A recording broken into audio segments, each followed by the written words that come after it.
Pokemon games are no stranger to creepy or downright unnerving content. For example, we have multiple human ghosts in the games, Pokemon mass graves, and even dialogue that tells us that Team Rocket took the life of a Cubone's mother in cold blood.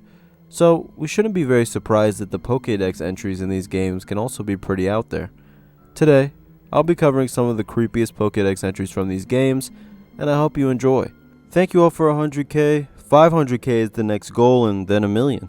Follow my social media so I can hit some milestones over there, and let's go.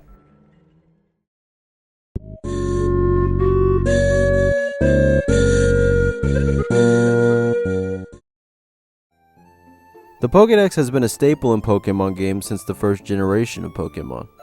For anyone who's never played Pokemon or doesn't know what a Pokédex is, it's more or less a field guide or machine that collects data on the different wild Pokemon that exist around the region. Each Pokemon has its own individual descriptions with height, weight, a dex entry, and an image of the Pokemon.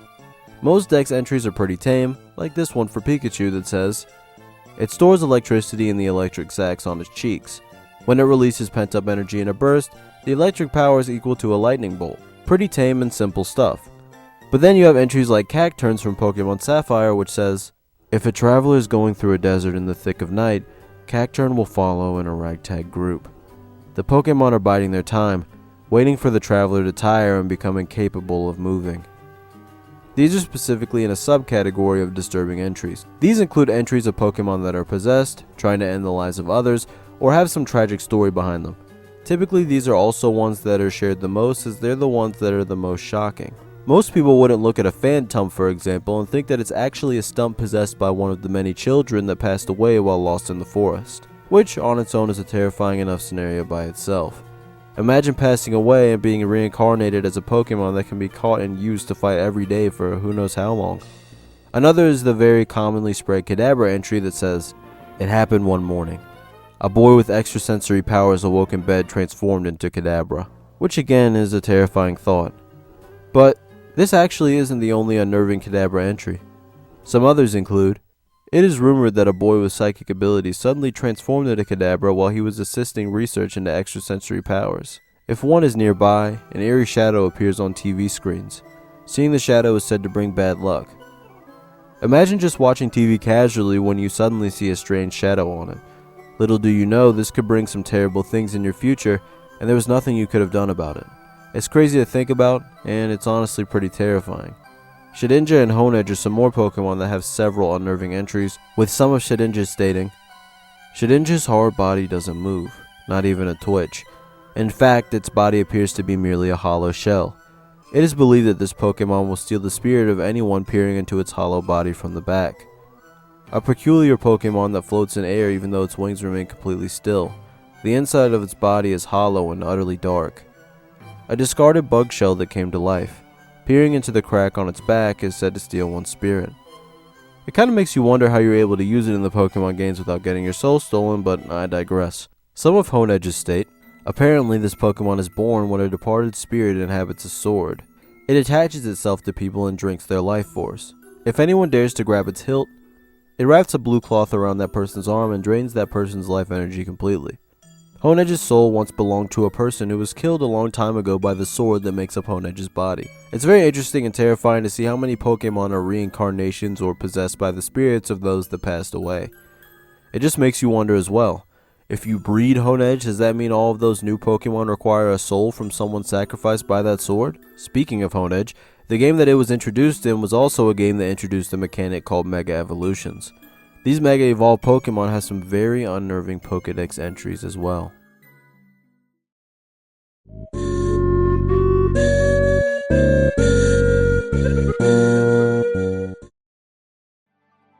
Evolutions in Pokemon are generally seen as a good thing. Usually, regardless of whether the new form is for better or worse, the Pokemon is always stronger and seems to have grown up. Sometimes these Pokemon look happier or more confident. In other words, evolutions are a general positive. So, you'd think that adding an extra evolution would be a positive thing, right? Well, that's where things get weird. For some reason, and I'm not sure why, Mega Pokedex entries are typically much more unnerving than your run-of-the-mill Pokedex entry, which isn't a good sign considering what we've read so far. Some tame ones include the spines sprouting from its head or transformed fangs. If they're injured or broken off, the spines will regenerate countless times. Mega Evolution awakens its combative instincts. It has shed any fur that got in the way of its attacks. Black streaks all over its body show where its auras and the energy of Mega Evolution intermingled and raced through it. Pretty basic Pokemon stuff, but then there are much more unnerving ones. Take Mega Glalie for example. The excess energy from Mega Evolution spilled over from its mouth, breaking its jaw. It spews endless blizzards. It envelops prey in its mouth, freezing them instantly. But its jaw is dislocated, so it's unable to eat them. The power of Mega Evolution was so strong that it smashed Glalie's jaw. Its inability to eat very well leaves Glalie irritated. A lot of the more distressing Dex entries for Mega Evolutions are about the Pokemon's distress because of the Mega Evolution. If Glalie was forced to stay this way, thankfully in the games at least it doesn't, it would likely starve to death and be both angry and in pain the entire time. It's definitely not a pleasant thing to think about. Another one that's distressing for a different reason is Mega Salamence. Anyone standing in its path gets sliced right in two, while this Pokemon continues to fight without interruption. Mega Evolution fuels its brutality, and it may even turn on the trainer who raised it. It's been dubbed the Blood-Soaked Crescent. After reading this, you'd never want to use a Mega Salamence again. I mean, thankfully in the games it can't attack you, but since we can't see the audience around the fight, who knows if people have instantly perished just for witnessing what they thought would be an entertaining battle. It's something that can neither have been expected nor have been stopped once it happened, and even some of the most powerful Pokemon can at least be escaped.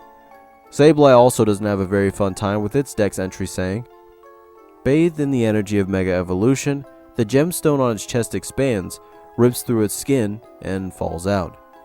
I'm not sure why exactly Mega Evolution causes Pokemon such immense amounts of agony. I mean, to be fair, considering the partially ghost typing, I didn't even know that Sableye had skin, but this definitely makes me think twice about using it. There are a lot of body horror examples like this one. Take these. Due to the colossal power poured into it, this Pokemon's back split right open. Its destructive instincts are the only thing keeping it moving. Its red claws and the tips of its tail are melting from high internal temperatures that are painful to Houndoom itself. It stores the excess energy from Mega Evolution, so after a long time passes, its body starts to melt. Excess energy melted its arms and wings, transforming them into giant scythes. Pokemon is a surprisingly very brutal world with a lot of darkness within it. Well, I say surprisingly, but there's actually a fact that I think makes all these Dex entries make a lot more sense.